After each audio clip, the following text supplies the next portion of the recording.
one of my Turkish friends who lives in America. I was like, if you don't hear from me for the next 2 hours, call the police. Because I just didn't know what to expect. Anyway, so I went to her house. It was unbelievable. The food was amazing. Some of the dances that they do is like the same thing. Some of the music and every culture was so similar. Then I was going back to my place after the dinner. I started to think, I'm like, there are millions of kids in Middle East growing up anti-Semitic, anti-American, anti-Christian just because of the politicians, you know? And I was like, we gotta do something about it. And then, you know, I've been here since 2009, you know, and I can proudly say that, I'm gonna tell you guys a little bit about the story of it too. I can proudly say that I'm finally became a citizen of this beautiful country 2 years ago. It was an unbelievable moment. Awesome. It was probably the most proudest moment in my life, but that's pretty much how everything started. Fantastic. And when you were in the NBA, you know, you weren't quiet. You know, you were very vocal about your opposition to the Turkish government and Erdogan. Tell us more specifically about your criticisms of Erdogan and of what's going on in Turkey for those who may not be familiar. You know, Turkey once was obviously the bridge of Islam and West. But when Erdogan came into power, obviously just because of all the human rights violations and political prisoners and how Erdogan is using his power, Erdogan's regime using his power to abuse Interpol system and stuff, that bridge is gone, you know? So I remember I started to, my third year in the league, I started to talk about the problems that are happening in Turkey. And because of the platform, every time I say something, it was becoming a conversation. So the more the news outlets actually started to give me a platform, I started to talk about it, and those things affected me and my family. My dad, you know, was a scientist. They fired him. My sister went to medical school for 6 years, and actually she still cannot find a job. I think the saddest one was my little brother because, you know, he wanted to be like his big brother and play an NBA and stuff, but he was getting kicked out of every team because of the same last name. So they were getting affected so much, they had to put a statement out there and said, we are disowning Enes. The Turkish government didn't believe that. They sent police to my house in Turkey. They raided the whole house and they took every electronics away, phones, computers, laptops, iPads, because they wanted to see if I am still in contact with my family or not. They couldn't find no evidence, but they still took my dad in jail for a while. But we put so much pressure from here to Turkey, they had to let him go. And then they revoked my passport.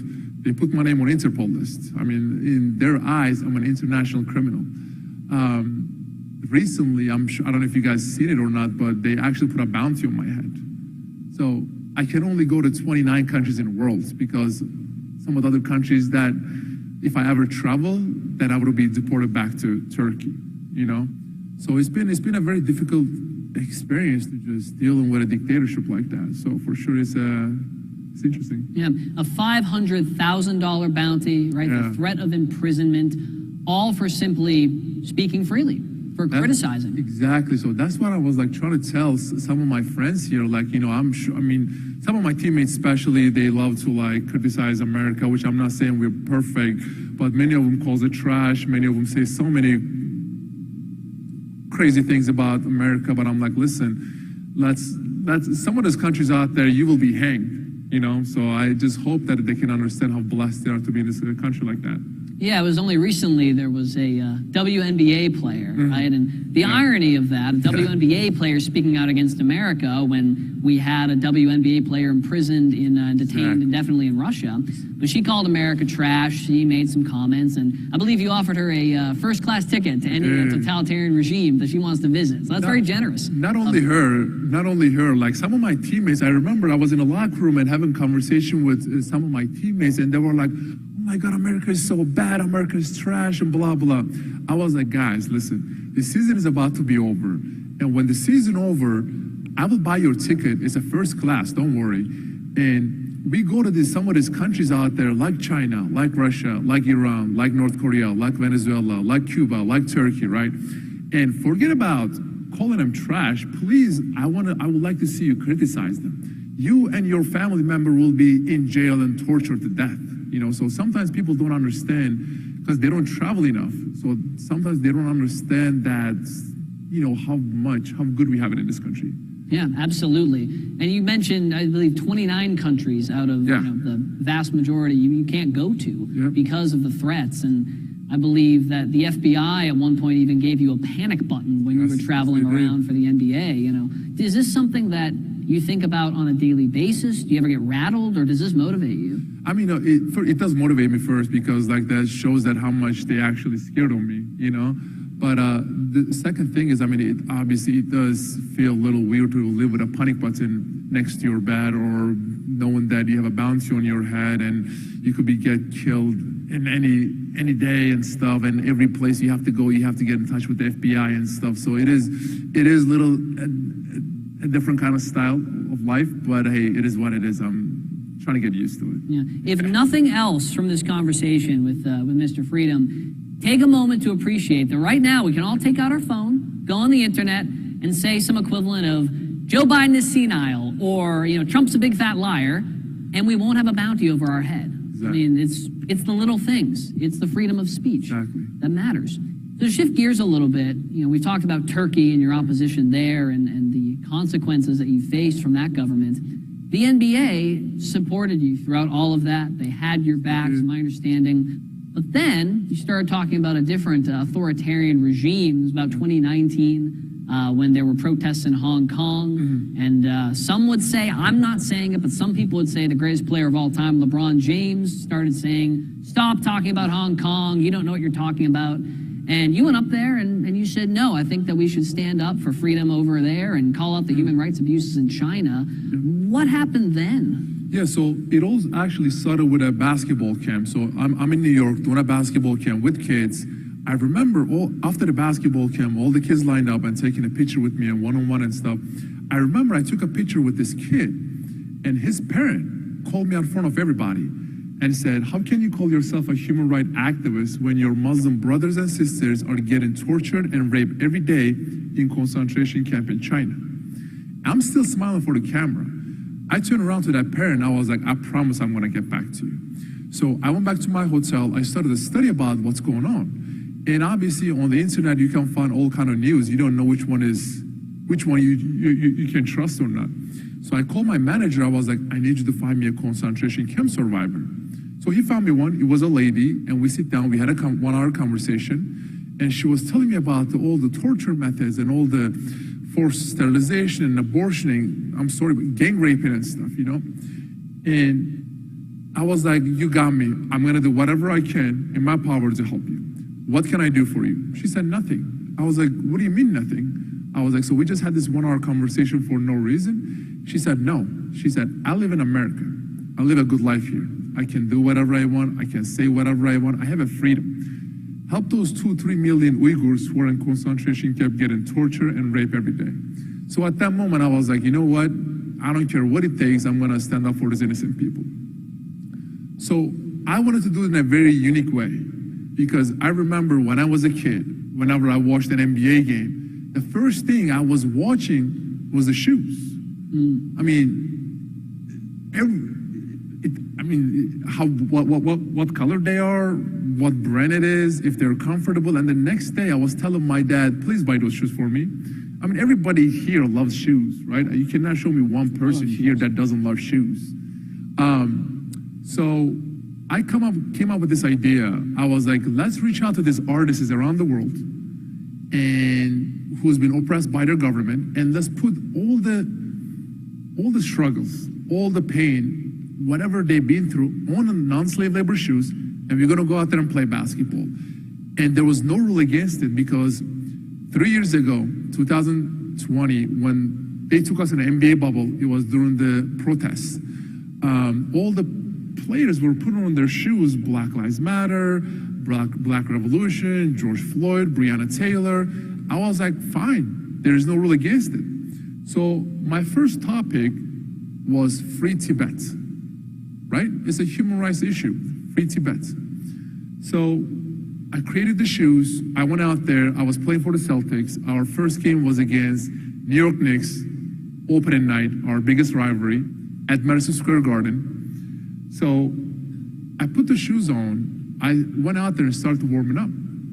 And 1 minute before the game started, two gentlemen from the Celtics, they work for the NBA, came to me and said, take your shoes off.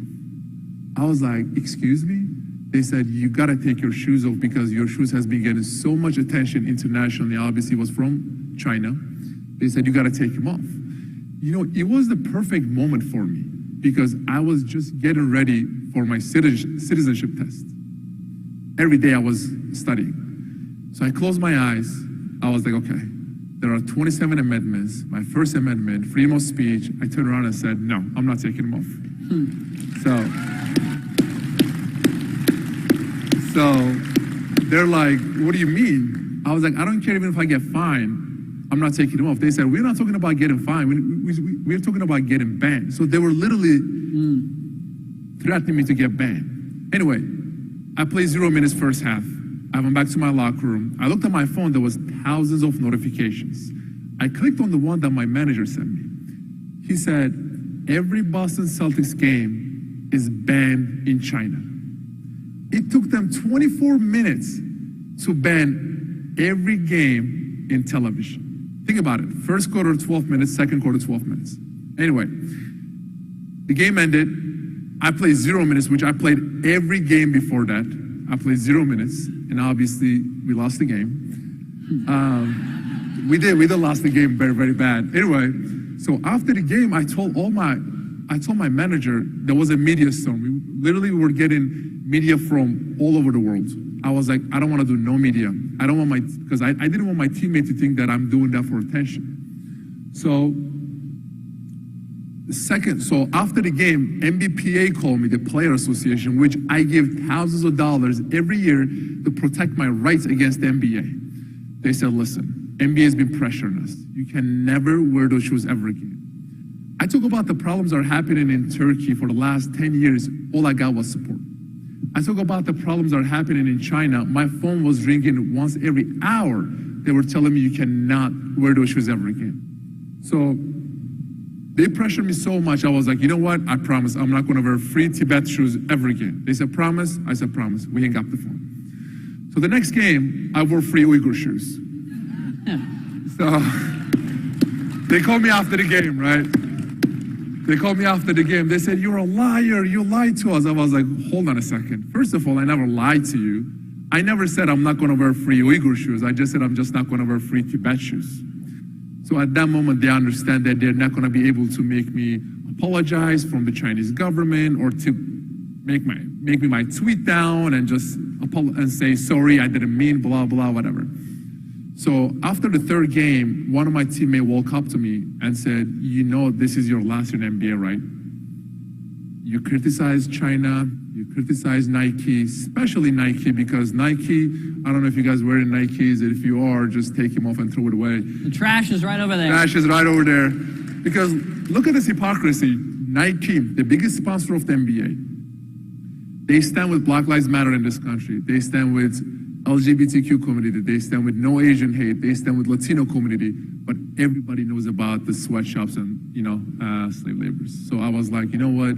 You guys are hypocrites. I'm going to expose you too. So my teammate said, if you criticize Nike, if you criticize China, you will be done playing basketball. Have fun, smile. I hope we win a championship, but you're never going to get a contract ever again. I was like, sure. February came, and I got released. Released means blackballed. Released means fired. And since then, it was over. It's been almost 2 years now. The saddest thing was, I played 11 years in NBA. I had hundreds of teammates, hundreds of coaches, so many people from the NBA office. Not one of them texted me. Not one of them called me and said, hey man, good luck with whatever you're coming to your way next. Good luck with this, because they did not want me to mention their name. Because if I ever do in an interview, all their contract, all their endorsement deals, jersey sales will be canceled. When I did the whole China thing was a perfect moment, because I did it right before the Beijing Olympics. People call it the genocide games. I forget about the NBA. I try to reach out to everybody. NFL, MLB, MLS, NHL, WWE. I even try to reach out to Olympians. I was like, do not become part of the propaganda. They all said the same thing. They said, listen, man, I think what you're doing is so amazing, so inspirational. Keep doing what you're doing. We love you, we support you, but we just cannot do it out loud. I said, why? They said, well, we have shoe deals, endorsement deals. We want to get another contract. I asked them one simple question. I was like, put yourself in their shoes. If your mother, if your sister, if your daughter was in those concentration camps getting tortured and raped every day, would you still pick money and business over your morals, values, and principles? They usually turn around and leave the room, literally. So, since then, I don't consider myself a retired player because I have not retired yet. I still work out and stuff. But yeah, that's what happened. And the commissioner, Adam Silver, right, he's gone on the record and said some version of, oh, well, you're not in the NBA, not because of anything you said, nothing to do with that. I'm going to bore you with some numbers really quick. There's been about 5,000 people who have ever played a game in the NBA. Only about 40 of them have ever had multiple games where they've scored 20 points and secured 20 rebounds in any game, which is an incredibly impressive feat. This guy's one of those people. He's done it at least 10 times, right? He's not in the NBA, not because he can't play. He's in the NBA because they're choosing profits over people, and they're not backing down from China. So I'm sorry they're wimps, man. I'm sorry they're not backing down. No, man, it's heartbreaking. So I want to talk a little bit more about, this country, and congratulations again on your citizenship and being a part of it. Several folks... You got a home here if you don't have a home in the NBA, I'll tell you that. Several folks have asked you, and you've deferred every time. You say you're not sure yet, but they've said, hey, are you going to run for office? We need your voice. Do you have an answer to that question today for this crowd? Okay, so first of all, I want to say I remember I was a green card holder, and I did this interview and said, hey, in 5 years, I'm going to become an American citizen. I'm so excited. And the host said, you don't have to wait 5 years. If you marry with an American woman, it's only 3 years. I was like, oh, I didn't know. The next day, I was getting so much DMs from all over America. It was people were sending me wild pictures. Anyway, I don't want to talk about those. But America has been so good to me because I remember people keep talking about me losing my career in NBA, but I stand up for the things that are happening in Turkey. I lost my family. So comparing to losing my career, that's literally like nothing, But America has been so good to me, and I just cannot thank every American that ever lived in this country because, from day one, they opened their arm, you gave me a warm welcome, and now every Thanksgiving, every Christmas, I get so many DMs and say, hey man, we are your family now. You can come to our house. You can celebrate the Thanksgiving with us. You can celebrate Christmas with us. And I have been going to some of my friends' house to learn about Christmas, to learn about Thanksgiving, to learn about July 4th, because Independence Day, to me, I remember my first year, my first few years in America, all I thought was it was just amazing barbecue and just fireworks, Then you learn about what that day really means to every Americans out there. So every time now I go to the Hill to talk about all the human rights violations and stuff, people are from both parties actually say, hey man, what are you doing? Stop wasting your time. Just bring your voice to the Congress, to the Senate, and just go out there and just to talk about what's more important. So yes, when the time is right, I am thinking about running. I hope I get your support. You got about 1,000 donors in the room. I love it. No, I love it. No, because we need strong voices who actually loves America and tell people that, not taking your freedom for granted and how blessed and lucky to be in a country like this. So awesome. We're running out of time. I could ask you a million more questions. Okay. I'll ask you two at once. All right. First is, what advice would you have to young people? The second is, would you do anything that you've done in terms of your activism differently? Do you have any regrets in standing up for what you believe in? I think my one advice to young people out there is, people need to understand, we need to leave our differences on the table and try to find what we have in common. Because we only have one America and we only have one world. So we need to make this world better together, till one of those crazy billionaires find another planet to live. This world is what we have. So we need to make this country, we need to make this world better together. And that's the amazing thing about America. You can be Jewish, you can be Muslim, you can be Christian, you can be Mormon, you can be whoever you are. You can be white, black, Democrat, Republican, whoever you are, you can peacefully live in this country. So my one advice to all these young kids out there is just not take your freedom for granted and just smile. Awesome. Yeah. In terms of your activism, I mean, thinking back, you any sacrificed regrets? so much. Good question. Any regrets? I mean, I had a conversation with my manager, and I was like, well, he said, you could have played another 6 years in the league, and that's with endorsement deals and contracts, that's close to $50 to $60 million. And you lost your career now. You lost your family now. What are you doing? I was like, you know what? Someone had to do it. Forget about the NBA. Literally, you look at Hollywood, you look at big tech, you look at academias, you look at farmland, some of the Congress and local Congresses. I started to ask that question to myself. We keep talking about our freedom in this country, but literally, many of it is pretty much run by the biggest dictatorship in the world, China. I'm asking this question to you guys. How can the biggest dictatorship in the world can control a 100% American-made company like NBA, like Hollywood, and fire a U.S. citizen? That's just very interesting. That's just very bizarre. So we should not take our freedom for granted, and we have to stand strong for it. I agree. And Enes, thank you so much for being here, for fighting your fight, for having courage to speak up. This guy's going to be speaking all day tomorrow in breakout sessions, so you haven't seen the end of him. I want to say I appreciate you all, man. Definitely means a lot. Every time I see a crowd like this, every time I see freedom lovers or like you guys, it gives me so much hope and motivation to fight. So I really appreciate that, guys. Thank you. Thank you for being here. Final round of applause for Enes. Good? There you go, man. Good. I think we got this one.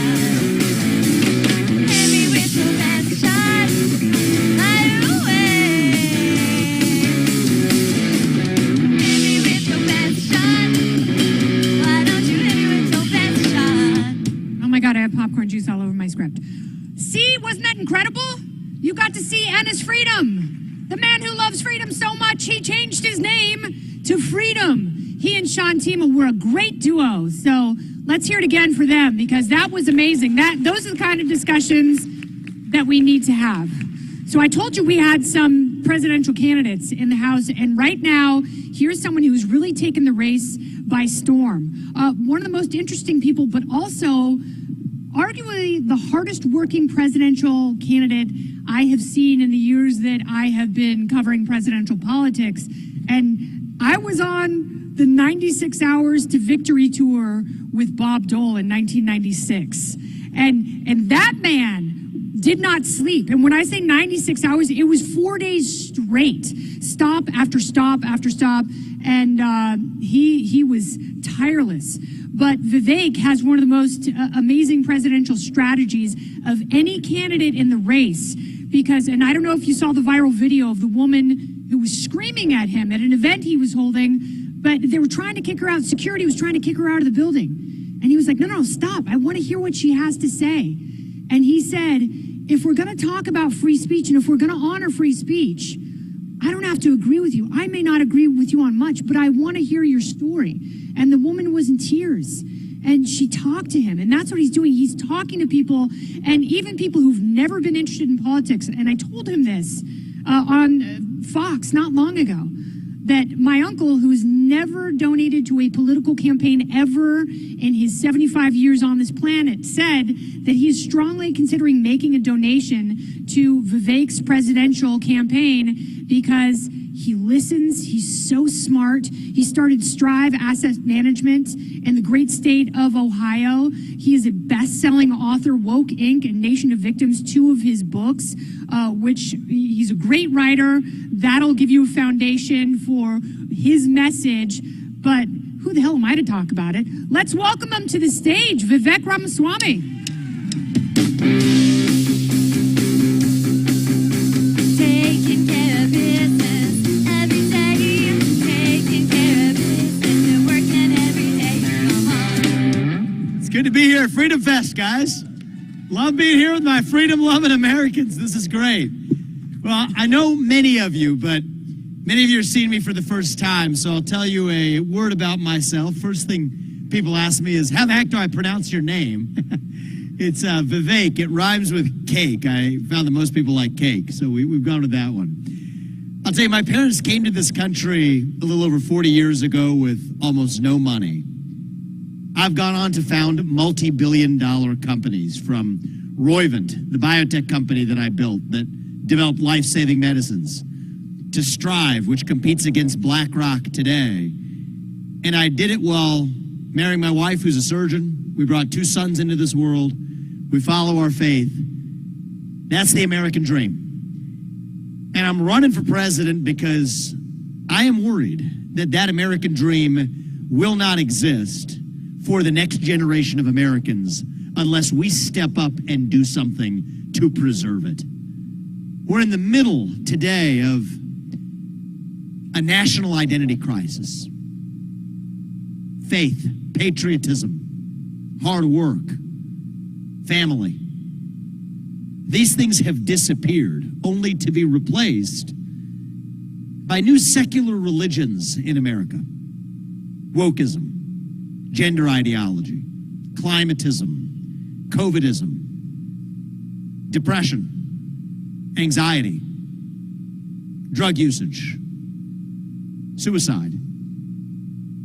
These are symptoms of a deeper void of purpose and meaning in our country.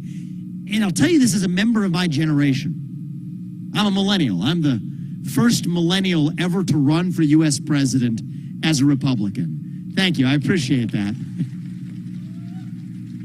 I'll tell you something about us millennials. I think it's true of all of us. It's definitely true of people my age and younger in this country. We are hungry for a cause. We are hungry for purpose and meaning and identity at a time in our national history when the things that used to fill that void, belief in country, hard work, family, these things have disappeared. That leaves a black hole of a vacuum in its wake. And when you have a black hole that runs that deep, that is when the poison fills the void. That's what's going on in America today. And what I see in the Republican Party, it's what I'm running in as Republican candidate for president, is a movement that has been pretty good at pointing out the problem one at a time. We've always been running from something. But I think that now is our moment to level up and to start running to something, to our vision of what it means to be an American today. That is the question that we ought to answer.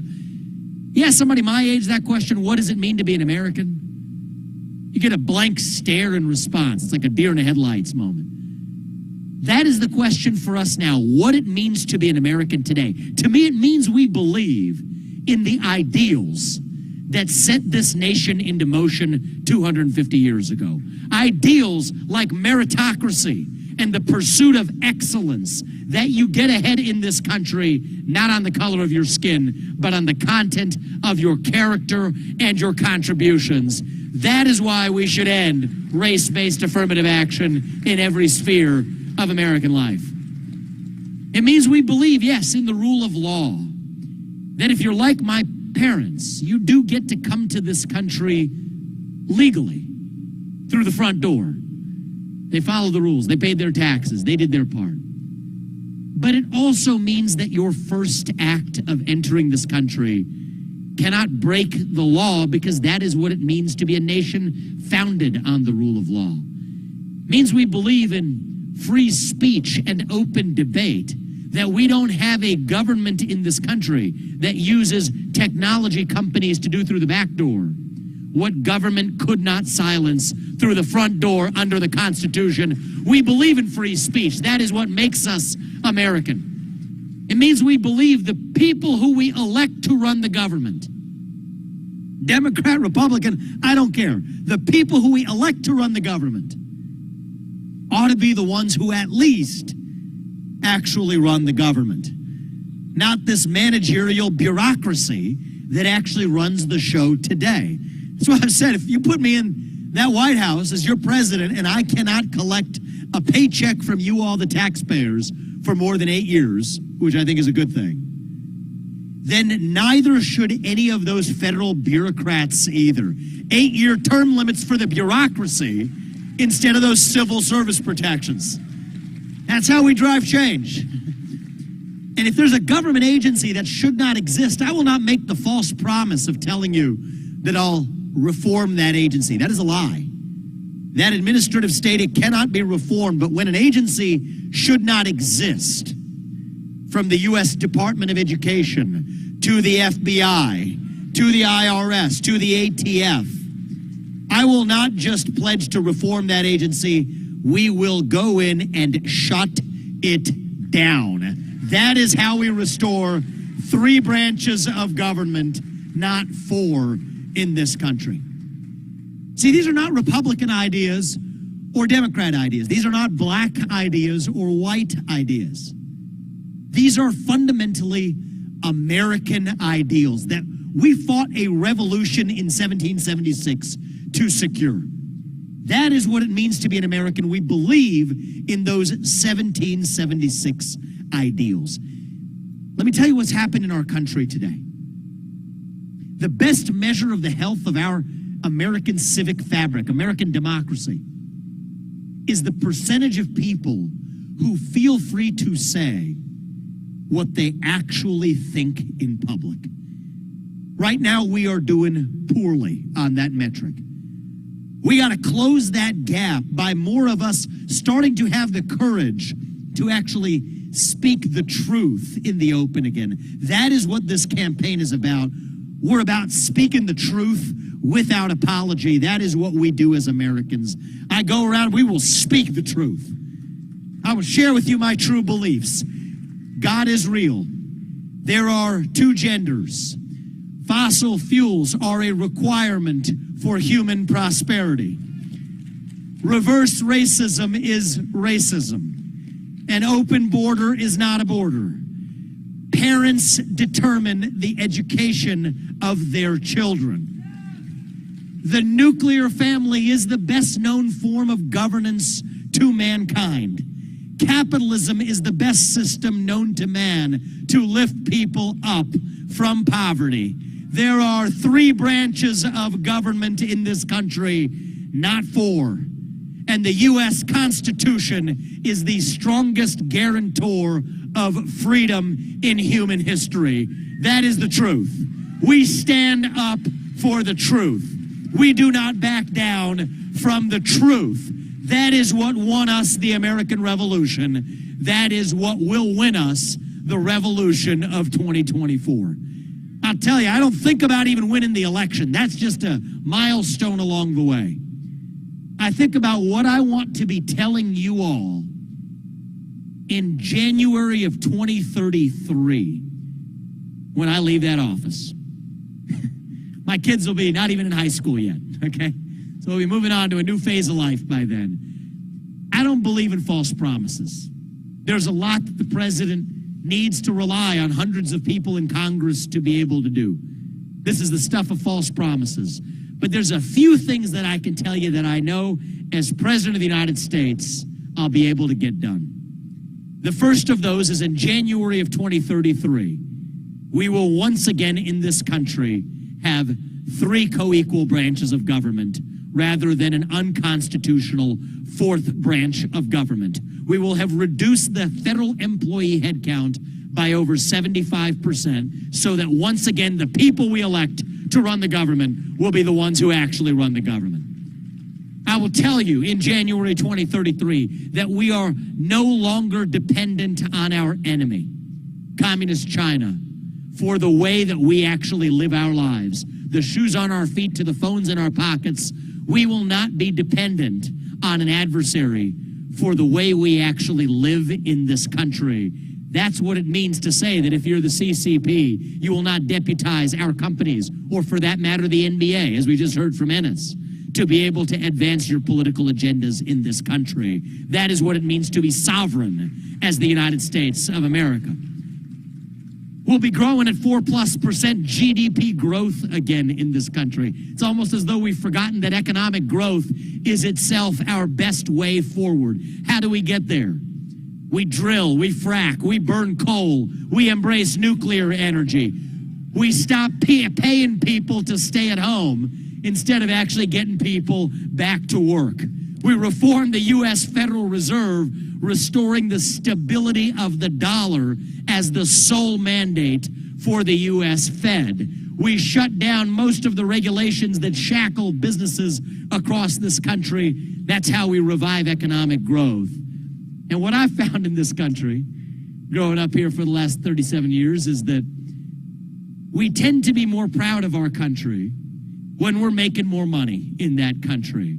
And it will be my job as the young guy in this race and who leads this country to make sure that the next generation of Americans is actually once again proud to be American. That is something we have missed for a long time to come, but we can give that to our next generation. I tell you, I grew up into a generation where we were taught to celebrate our diversity and our differences. So much that we forgot all of the ways we are really just the same as Americans, bound by a common set of ideals that set this nation into motion 250 years ago. I believe it deep in my bones that those ideals still exist. I believe it that we together can actually work together to revive them. Yes, we are going through hard times in this country. But I'll tell you the same thing that I tell to college campuses as I travel this country. Those are left-leaning audiences. This audience may lean a different way, but the message is the same. Our hardship is not a choice. Hardship is something that happens to us in life. But victimhood is a choice. And hardship is not the same thing as victimhood. We don't choose victimhood, we choose the other thing. That is what makes us American. E pluribus unum, we say for a reason. It means from many, one. That is what won us the American Revolution. That is what reunited us after the Civil War. That is what won us 2 world wars and the Cold War.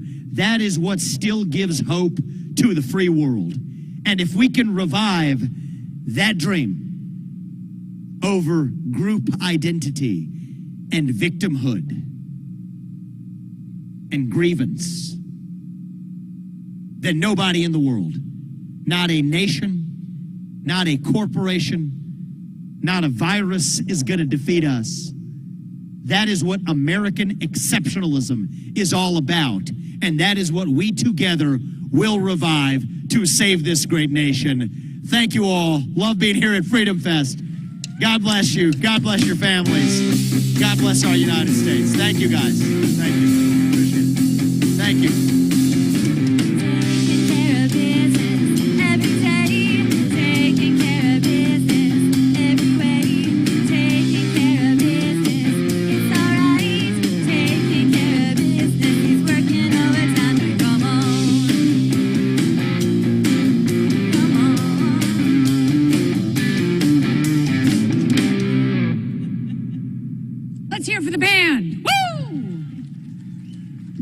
Did you love it? Did you love Vivek? Were you electrified?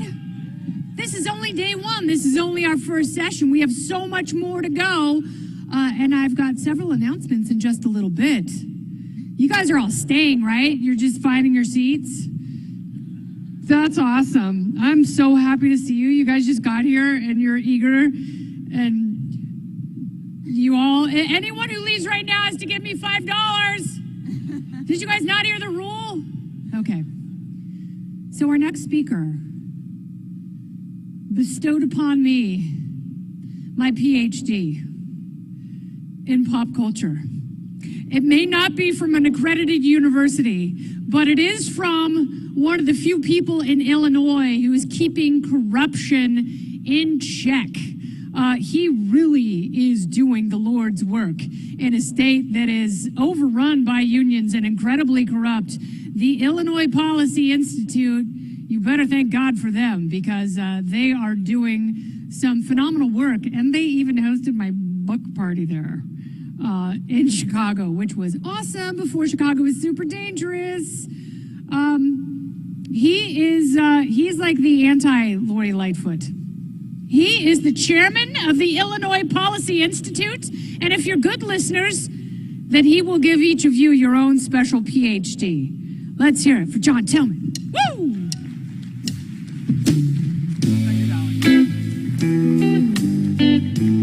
Ain't no sunshine when he's gone. Not warm when he's away. Don't stop. That was good. How's everybody doing? How many people were on Beale Street last night, or maybe mid-afternoon, drinking when you shouldn't have been? A raise of hands. I might see you there. I love years ago, and to say that Kennedy shocks and awes, the shoes alone don't really begin to tell the full story. I think you've had a those of you who know me primarily from the Illinois Policy Institute, Iron Light Labs. Iron Light Labs, by the way, having Fest this year in Memphis. I personally love Memphis. And I'm particularly excited about tonight's session that we're about to do on my left. But the biggest reason I think this conversation to stay the freest country in the world, what brings us together as individuals, work together for common purpose. And there's too much these days. The truth is that at our core, Americans want to get along with each other, black, white, or brown, gay or straight, suburban. We all get along in our daily lives. Still needs to be mended, and there's a lot of problems in this pluralist in terms of how we see one another, how we treat one. I certainly have part of the reason I wanted to do this comes to race and race relations, and it's always a very scary time. Heard the wrong.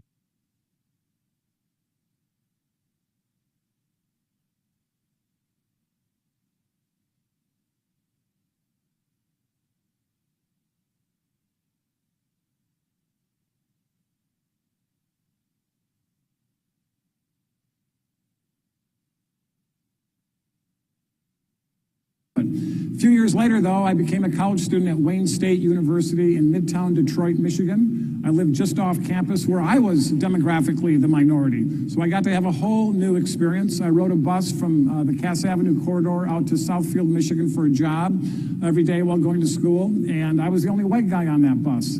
I had a lot of interesting conversations, and I learned a lot. It was exhilarating and thrilling and illuminating about how life really is, and what brings people together and what keeps them apart. And the office I worked in was a call center out in Southfield, and about 40% of the people in that call center were African American, about 60% were white. What brought them all together in that call center was that they were mostly working class people struggling during the Great Recession in 1982 and 83 in Detroit. A year or so later, I took over a branch office in Washington, D.C. Again, the ratio was about the same, 40% black, 60% white. The difference, though, was that everybody in the Washington office had a bachelor's degree or higher. Most people, in fact, had graduate degrees. A professional class of people, all again working in a call center. In Detroit to try to make ends meet. In Washington to try to pay for a very expensive city as they work their way up the corporate or government ladder. So I had all these amazing experiences, and then I went to Chicago and took over an office there with 80 employees, 60 white, 20 black. And I thought this was very strange because the office was located right on the border of Chicago. But I came to find out that racism did exist because my predecessor purposely avoided hiring people from the west side and south side of Chicago because he was a bigot. He did not believe that African Americans from the city could sell to white America all across the country. Because of these experiences I had, I knew that was a lie and untrue. And within 2 years, we had 300 people working in that office. About 250 of them were African American and about 50 of them were white. It was an unbelievable thrill ride. And in terms of the company, they were a little confused. They couldn't figure out what was going on in our Chicago office and how we were growing so quickly. And what I did and what our team did was just treat people with courtesy and respect that everybody wants opportunity. But I did learn that not everybody in the home office of that company liked it. It made them a little nervous. They were uncomfortable. So all these experiences taught me that racism does exist then and still does today, and differences exist. But the way to bridge those differences is through conversations. And that's why I am really thrilled to be sitting here with Daryl Davis. He's made it his life's work to break down barriers that do keep people separated. And usually people often who you would imagine never want to ever talk to each other. Daryl is a race relations expert. He's received acclaim for his book. I love the name, Clandestine Relationships. That's Clan, K-L-A-N, as you will hear shortly. He also made a documentary film called Accidental Courtesy. My favorite part about Daryl's bio, though, is this, because I think anybody that has this sentence in their bio is super cool, and Daryl is. He's an international recording artist, actor, and leader of the Daryl Davis Band. I dream of having a band with my name in it, Daryl. And he's done film and television work as well. Many of you may have seen Daryl in the famous HBO show, The Wire. Daryl, I'm thrilled you're here. What's going to happen is Daryl's going to roam the stage and talk for about 20 minutes. When he's done with that, he's going to come and sit down, and we're going to pretend we have a little fire pit here and some marshmallows, and we're going to have a further chat to finish it off. Daryl, the stage is yours. Thank you, John. Thank you all for being here. So, I want to tell you a little bit about myself real quick before I get into this. I'm a professional musician. I've played in all 50 states. I have been to 62 countries around the world on 6 continents. What does that mean, other than the fact that I have a lot of frequent flyer miles and hotel points?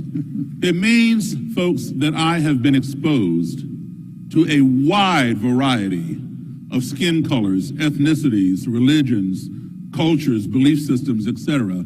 And all of that has shaped who I have become. And I can tell you something. The greatest weapon known to man to mitigate or even eradicate contention is the least expensive weapon that we have. And yet it's free. And yet it remains the most underused tool. It's called conversation. When two enemies are talking, they're not fighting, they're talking. It's when the conversation ceases that the ground becomes fertile for violence. So you want to keep the conversation going. Now, what did I learn from all this travel? I'll tell you exactly what I learned. I've learned that no matter how far I go from our country, the United States, or even Memphis, Tennessee, whether it's right next door to Canada, or right next door to Mexico, or halfway around the globe, no matter how different the people may be that I encounter, perhaps they don't look like I do, they don't speak my language or worship as I do, I always conclude one thing, that we all are human beings. And as such, every human being, no matter how close, how far away, want these 5 core values in their lives. Everyone wants to be loved. Everyone wants to be respected. We all want to be heard. We want to be treated fairly and truthfully. And we want the same things for our family as anybody else wants for their family. And if we can learn to apply those 5 core values, or any of those 5 values, when we find ourselves in an adversarial situation, or in a society or culture in which we're unfamiliar or uncomfortable, I will guarantee you that your navigation of that society, that situation, that culture will be much more smooth and much more positive. And I'm going to give you an example. I'm going to use extreme communication to show you how powerful communication is. So what do I spend my time doing in between gigs? Well, here's one example. I've been doing this now for 41 years. Here's an example from 30 years ago. That's in Maryland at a KKK rally. I went and talked to these people. This is almost 8 years ago in Missouri. There were more Klan people there. When the rally is over, they all go to the picnic table and get food and beverages, etc. They always leave some Klansmen there to watch the cross because it's going to topple over, and they don't want anything to get sparks to catch anything on fire. So they stand there and guard the cross and put out the fire when it falls down. What do I do at these Klan rallies? Like I said, I engage in conversation. I am a firm believer that a missed opportunity for dialogue is a missed opportunity for conflict resolution. So I'm going to show you a quick snapshot of a rally that I was at. CNN asked me if they could do a story on me. I said, sure. So they wanted to know when was the next time I was going to a rally. I said, well, I'll call you next time. So I did, and I called them. They followed me 2 hours up to this rally, and they said to me, do you think the leader, the Imperial Wizard there, will talk to us? I said, I'll do better than that. When the rally is over, I'll speak to Mr. Kelly, and I'll get him to come back to my house, and you can interview the head of the Ku Klux Klan inside a black man's house. They're like, whoa, okay. So they filmed the rally. When the thing was over, I spoke with him, and he came back to my house and sat down and talked with me, and CNN. I'm going to show you just a quick clip of that rally from CNN. Listen to what Mr. Kelly has to say. Davis is one of the few African Americans you will ever find attending a KKK rally. More than attending, he is welcome. I got more respect for that black man than I do you white niggers out there. Has friendship transcended the color barrier? Listen to Kelly at a Klan rally. I'm a far-right man to hell and back, because I believe in what he stands for and he believes in what I stand for. A lot of times we don't agree with everything, but at least he respects me to sit down and listen to me. And I'll respect him and sit down and listen to him. The strange relationship of a KKK wizard and his black buddy. In Washington, I'm Carl Rochelle, CNN Sunday Morning. Okay, you heard the Klan leader say that he respected me. What's that all about? I'm a black guy. He's in the Klan. But he named three of those 5 core values that I gave you. I told you everybody wants to be loved. They want to be respected. They want to be heard. They want to be treated fairly and truthfully. And they want the same things for their family as we want for ours. I would see him many times. I would invite him down to my house to interview him, talk with him, get to know him, and I always applied those values. He said, we may not agree on everything, but at least he respects me to sit down and listen to me, and I respect him to sit down and listen to him. Those were his words. If you don't take anything else home with you tonight, take those words home and apply them when you find yourself in a adversarial situation. In fact, let's take race off the table for a second. Like I said, I'm going to use extreme examples, right? How much more extreme can you get than a black man and a Klansman, all right? So let's take race off the table. There are a lot of hot topics out here. Abortion, nuclear weapons, global warming, the last presidential election, the upcoming presidential election, the war between Russia and Ukraine, or the war in the Middle East. These are all hot topic buttons, right? You're on one side, somebody else is on the other side. Apply those values, and that way you can have a civil conversation and learn about why that person believes the way they do, and they can learn about why you believe the way you do, and one of y'all just might change your mind. So he named 3 of those values. He said that I respected him. That's one. Now understand something. I'm not a racist. I'm not a separatist, a supremacist, a nationalist, I'm none of those things.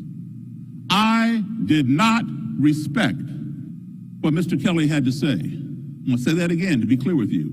I did not respect what Mr. Kelly had to say. I respected his right to say it. You understand the difference, right? Okay, and that's what FreedomFest is all about. You guys here are in the world's largest forum for free speech. Everybody is here, from lay people to experts, from A to Z and everything in between. Get to know these people. Get to know the ones that you disagree with and apply these values. He said I respected him. He said that I listened to him. That's number two, that I allowed him to be heard, right? And he said because I respected and listened to him, he sat down and respected and listened to me. Those are his words. We may not agree on everything, but at least he respects me to sit down and listen to me, and I respect him to sit down and listen to him. He named three values: respect, being heard or listened to, and the fact that he reciprocated it. That's fairness. Because I applied those 5 core values, not overnight, but over time, Roger Kelly began thinking about the things that I would talk with him, that I would share with him about. I did not attack him for his beliefs, even though I did not support his beliefs. I listened to him, and in turn, he listened to me. Let's treat each other fairly. Over time, he began rethinking, and he decided he needed to leave the Ku Klux Klan and drop that ideology behind, okay? Because of that conversation. And when Roger Kelly left the Ku Klux Klan, he gave me his robe and hood. You laugh, but it's the same robe and hood that you saw in the video there. Okay? That, folks, is the result of conversation, not yelling and screaming and beating each other to a pulp.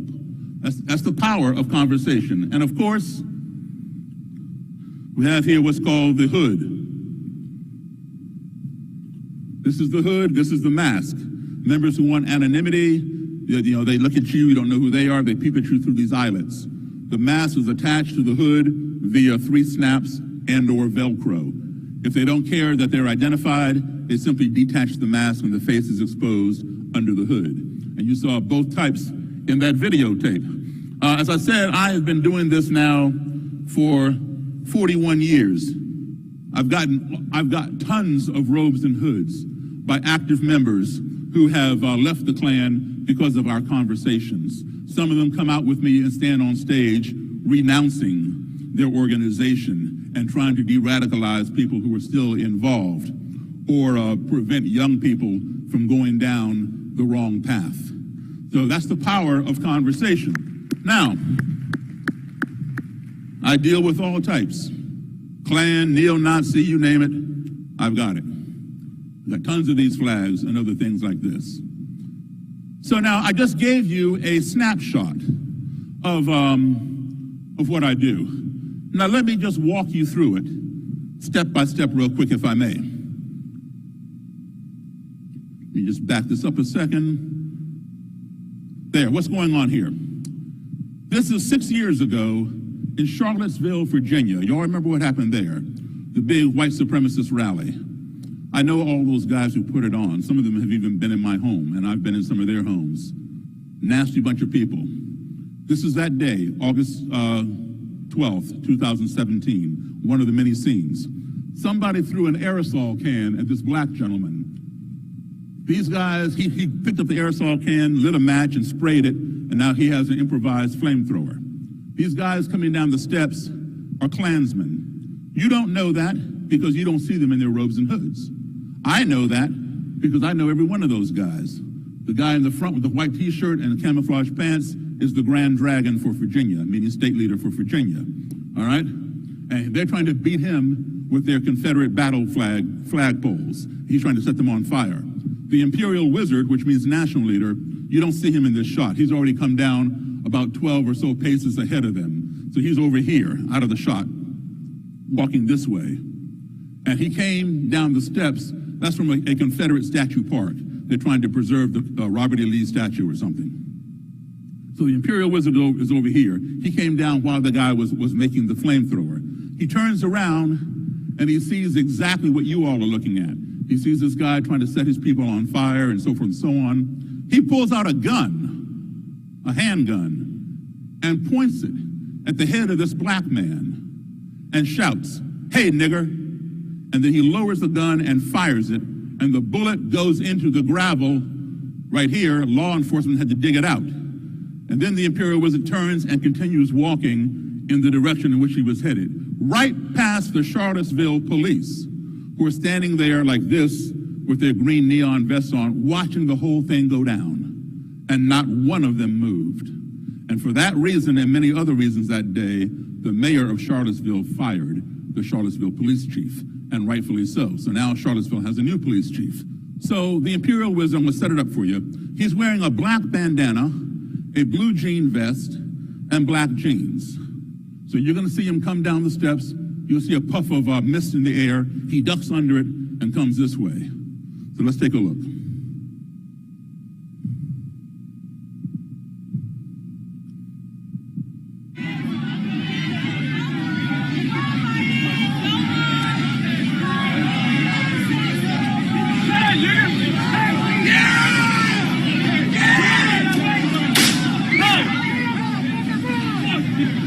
Police up there in the green neon vest.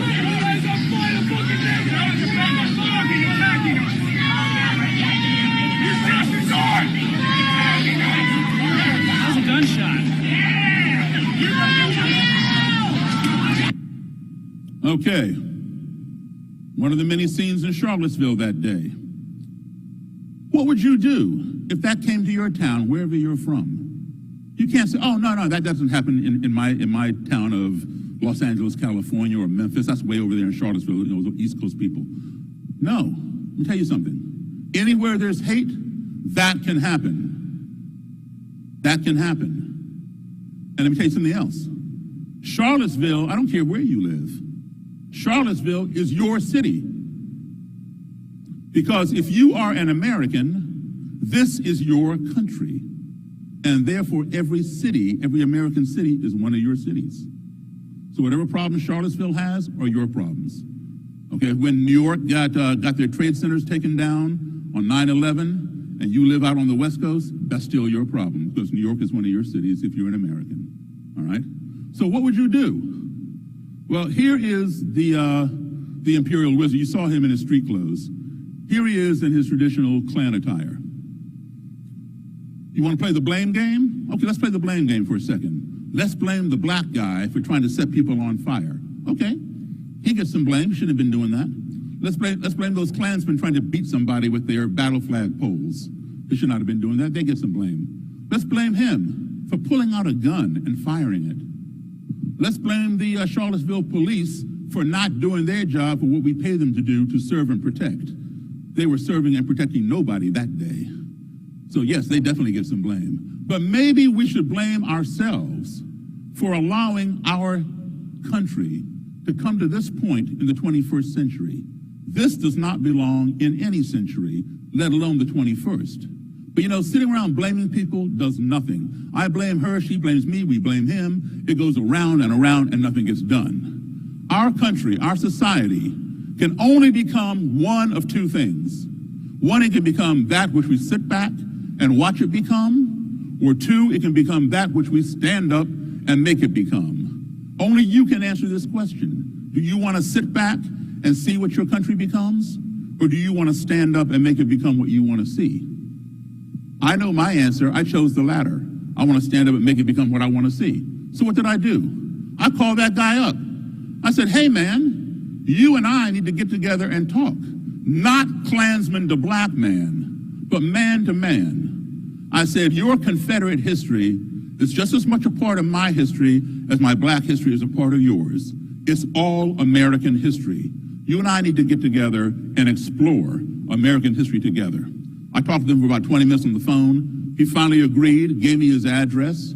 I drove an hour and a half, unarmed, by myself, to his house. I sat in his living room, KKK stuff all over the walls, portraits of Nathan Bedford Forrest, the first Grand Wizard of the KKK, and all kinds of Confederate battle flags. I sat on his couch that was covered with a Confederate battle flag blanket, right? And I listened to him and his Klan's lady fiance give me a 2-hour lecture on American history from a Confederate perspective, of course. Now, some things he got right, some things he got wrong. I didn't interrupt him. Why? Because people want to be heard. I just sat back there and listened, right? But when he was done, now it's my turn. The first thing I did was I corrected him on the things that he got wrong. I know my history. But I also commended him on the things that he got right.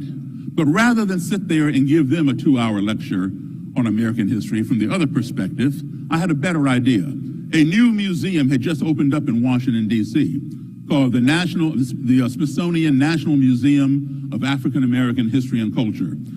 It had just opened up. It was free, but very hard to get into because the lines were all over the place. You had to have tickets, but there were free tickets. So I had a connection there. I said, listen, rather than me sit here and go through 2 hours, I have a better idea. Let's set a date. I'll get some tickets. You guys come down to my house. I'll drive you into Washington, D.C., and we will go explore that museum together. They said, okay. Why? Because I showed him that respect of sitting there and listening to him, and now he's going to be fair and show me the same back.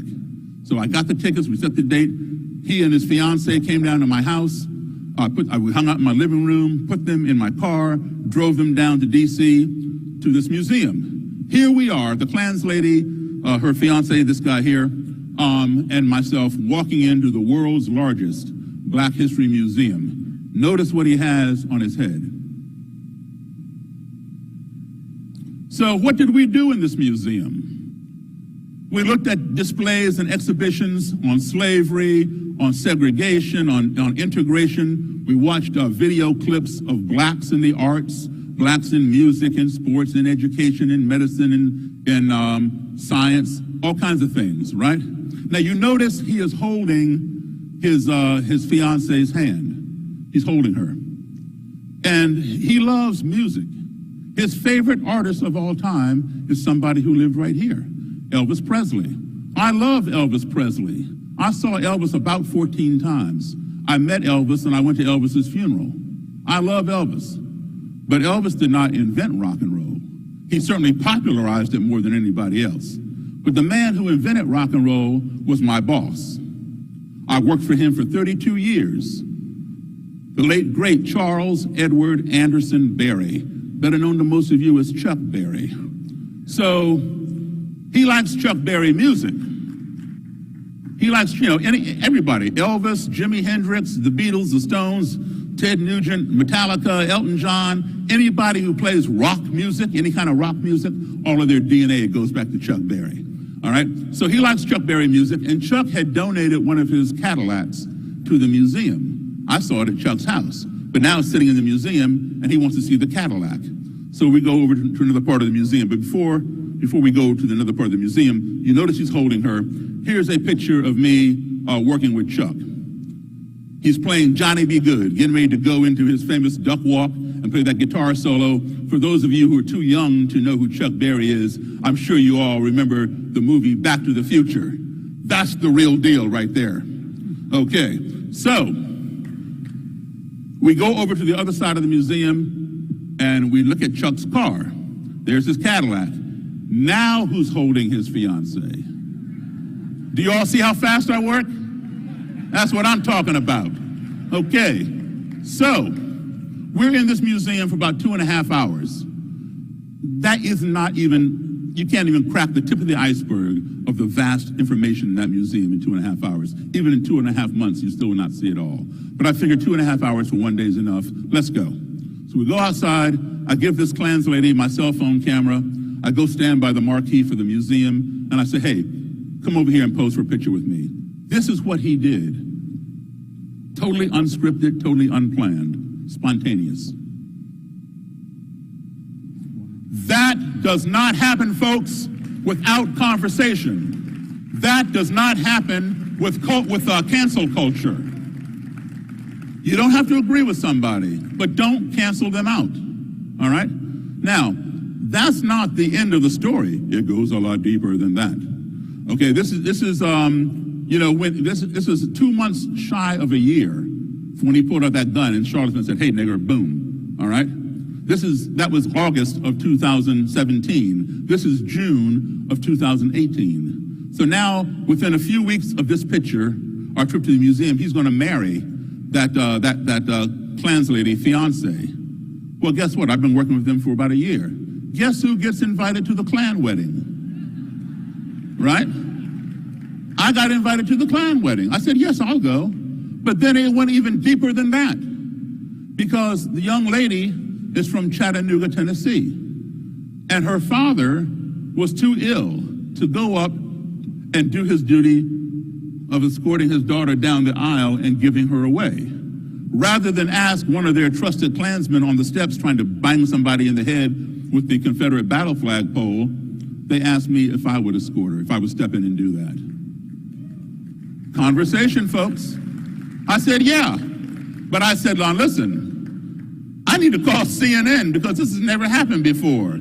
I need this documented. They trust me. They said, okay, but please tell CNN not to film the faces of my Klan members because, they could lose their jobs, etc. I said, I understand. He says, they can film his face, her face, my face, the preacher's face. I said, okay. So I called CNN. I said, listen, you all want to do this? They said, yeah. So they came out, and they had interviewed him a long time ago. And he had said to them, I'm going to be buried in my Klan robe and blah, blah, blah. So they ran that quote of him under this wedding clip. He got married in his backyard. So here is the clip.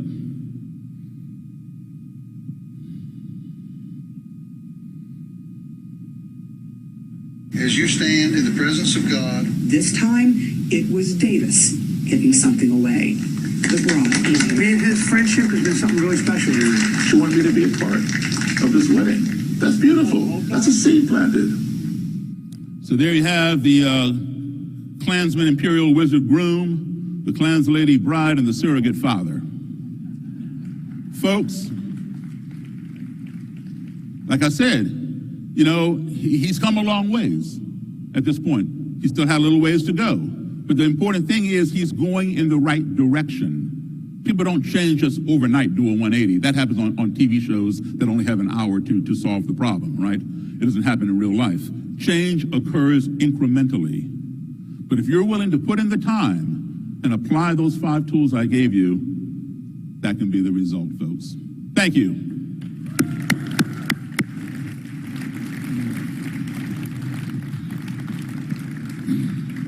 Well, now you know why Daryl's a legend, not just in terms of music, but in terms of changing people's lives. Those are just incredible stories. Tell us a little bit about where the genesis of all this came from. This is an unbelievably unique path and passion. Where was the seed planted? Well, I'm 65 years of age, and my parents were in the U.S. Foreign Service. So I grew up as an American embassy brat, traveling all over the world, starting at the age of 3. My first exposure to school was overseas. You get assigned to a country for 2 years, you come back home here to the States, you're here for a few months, maybe a year, and you get assigned to another country abroad. So my first exposure to school was over there. Classmates from Nigeria, Czechoslovakia, Yugoslavia, France, Germany, Italy, Australia, Japan, anybody who had an embassy where we were assigned, all of their kids went to the same school, right? So I was in this multicultural environment. And because that was my first exposure to school, that became my baseline for what school should be. But every time I'd come home, after my parents' assignment, I would either be in all black schools or black and white schools, meaning the still segregated or the newly integrated. And there was not the amount of diversity in the classroom back here that I had overseas. So literally, I was living about 10 years ahead of my time in the future because that multicultural scenario had yet to come to this country. It's here now, okay, but it wasn't back then in the early 1960s. So one time we came back, it was 1968. I was age 10. I was in fourth grade. I was the only, there were 2 black kids in the whole school. Me in 4th grade, a little black girl in 2nd grade. The only time I ever saw her was during recess or lunchtime. So consequently, all of my friends at that school were white. And some of my guy friends were members of the Cub Scouts. They invited me to join, so I joined the Cub Scouts. We had a parade, And I was the only black participant in this parade. The streets were blocked off. There was a Girl Scouts, Cub Scouts, Brownies, 4-H Club, and Boy Scouts and whatever other organizations. Streets were blocked off. We're all marching, having fun. Everybody on the sidewalks were white, waving and cheering and, wishing us all kinds of well, until we got to a certain point in this route when suddenly, pow, I'm getting hit with bottles and soda pop cans and small debris from the street by a small group of spectators off to my right on the sidewalk. And I look to see who's throwing things, and I see the small group of people mixed in with the larger crowd.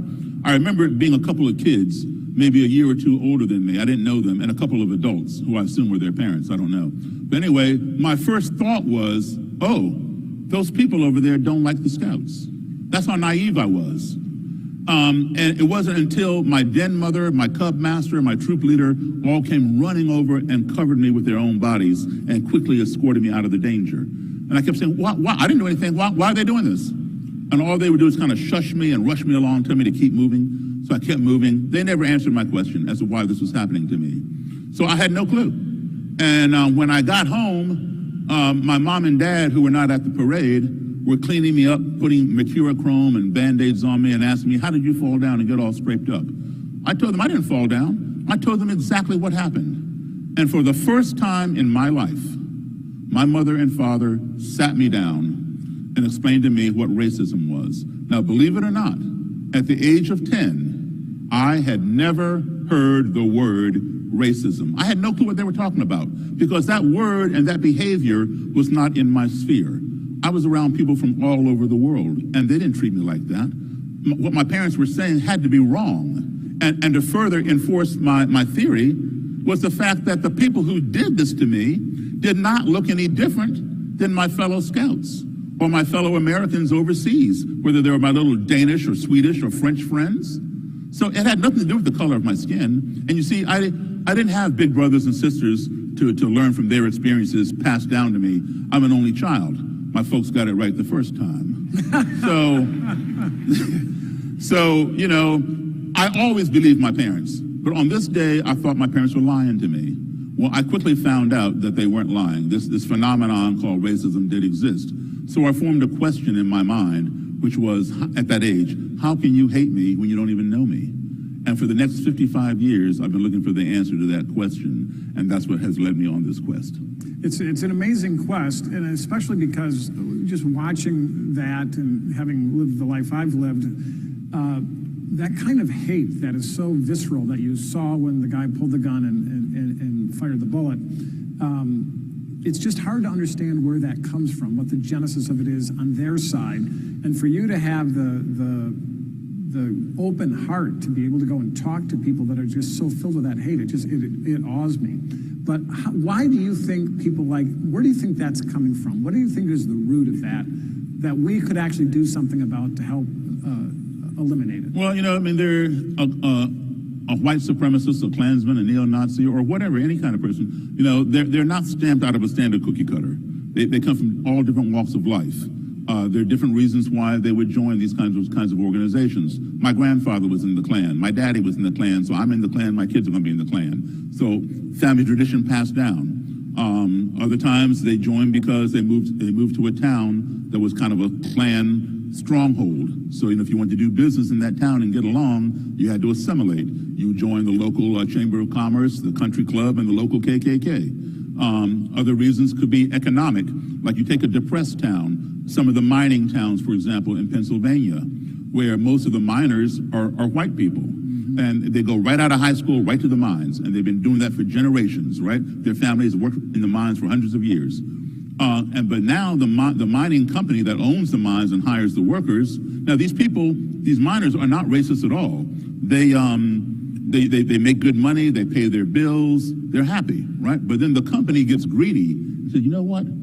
We can lay off, our miners and hire some of those immigrants that just came in and just pay them that much money and save money. So they lay off these people, and now these people who know how to do nothing else but mine, they're out of a job. They can't work anything else, and the bank is knocking on the door for the mortgage or the loan or whatever, and they don't have any money. The Klan will come into a town like that and say, you know, the blacks have the NAACP and the Jews have the ADL, and nobody stands up for the white man but the Klan. You know, your job's not gone, but you're gone. Some such and such has your job. Come join us, we'll get your job back. And these people who are never racist, they think, you know, they're at wit's end. They don't know what to do. Well, you know, my job is still there. Why aren't I there? Well, okay, give me an application, sign me up. So it happens that way as well. Sometimes it feels, Daryl, like we're not the United States of America, but we're the disunited States of America. The divided states of America. Divided States of America. Bill Courtney talked earlier about the challenges with identity. You know, I've been part of a group of people doing a lot of research on the way people process group identity in their own identity. African Americans, Latinos, Asians, whites, married, not married, with children, etc. I've done a deep dive on this with focus groups as well as some surveys. And one of the things that comes across is universally, black, white, brown, Democrat, Republican, Independent, people still believe in America as a pluralistic, tolerant, amazing American dream creating society. What really shocked me, particularly among Latinos, but also to some degree among African Americans in these focus groups, was they wanted their identity, what the political world would call their identity, they wanted that to be seen. But they did not want their entire being and self, their entire humanity, to be defined by that one thing. Right. So I actually think group identity politics is a cancer in our country that we have to destroy, because it actually, the idea of diversity, there's a positive version of it, a negative version of it. What it's doing is dividing us and making us focus on what separates us and what creates division, rather than this beautiful thing you're doing where you're trying to understand, communicate, have the conversation, and focus on what brings people together. How can we overcome the negative aspects of group identity politics and try to, even today, this word by some is considered politically incorrect, but what we used to call the melting pot, where people came, you know, black, brown, or white, gay or straight, tall or short, fat or skinny, new immigrant or from the Mayflower, we all come here and we work together, we get along in our daily lives, we interact with people in our workplaces, in our social lives, and in our communities that are diverse in most of America, and we all get along most of the time. It's not that there aren't problems, because there certainly are, as we're discussing here, but what can we do to try to resolve this individually and culturally? Absolutely. And what I'm telling you is, you know, I don't want you all to leave here and run to a KKK or neo-Nazi rally. You know, don't try that at home, right? But you all can do something, and I call it walking across the cafeteria. And you can do it physically, or you can do it virtually. And what do I mean by that? In a diverse city, such as Memphis, for example, you have schools, and a diverse population works there. They may be working on the same project. They might even be sharing the same cubicle. But what happens at 12 noon? Everybody goes downstairs to the cafeteria. And it's with Hispanics. They just, you know, branch off. People tend to feel more comfortable around familiarity. To leave your little comfort zone of people and walk across the cafeteria and try to sit at one of their tables, and they say,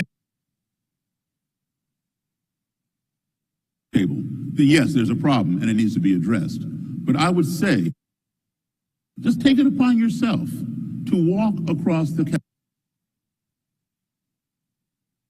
else's table. You have a lot to learn from them. You have a lot to teach them. Will guarantee you will most likely make a new friend. And you can do this at your workplace, at your whatever, right? You can also a co-worker who's in another state or another town or whatever, you'll set up an appointment with one after work, after hours, and say, hey, you know, I don't know a whole lot about you, but you know, let's you and I get together and chat your family and tell you about mine. Folks, this happens a great deal as an American. Don't get me wrong, but this bothers me. We call ourselves, I have a little trouble with that. I would say nation on the face of this earth technologically. After all, we, Americans, to put a man on the moon, right?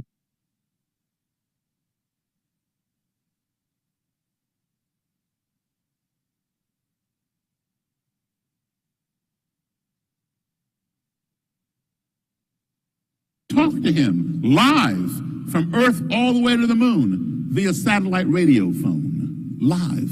We built that technology. Everybody in here has a cell phone. Everybody in here has email.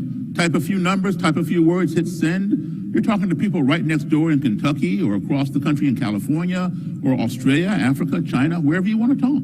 We, Americans, built that technology.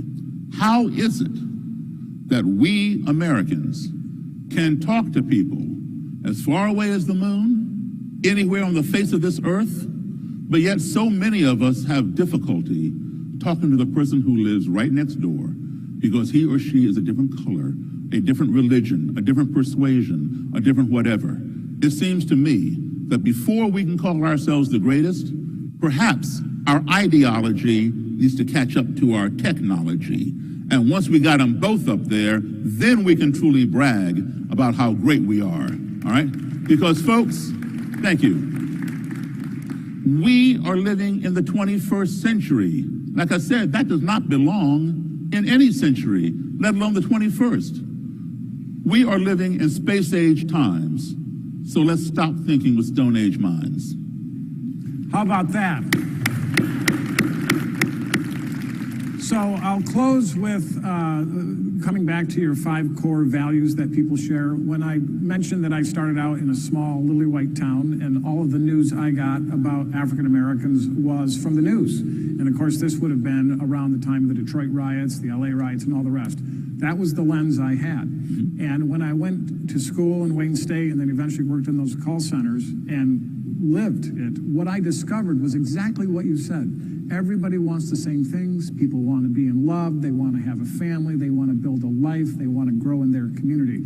So I think building those bridges through conversations is some of the greatest advice any of us could ever get. And I encourage all of us, the next time you're traveling and you're at a hotel bar or an airport bar, go sit next to the person that's different than you and strike up that conversation and do what Daryl says, because he's lived a life that is incredible that we all should be inspired and motivated by. Daryl, thank you so much for being here. Thank you so much. And I think we have a couple more people coming on after me. When you all get done, check out Elvis. When you all get done, come down to the other side of the building on this floor and check out the band. I'm going to sit there and show you what rock and roll is all about. I was just about to say that. You got to watch them later and see the music roll. Thank you.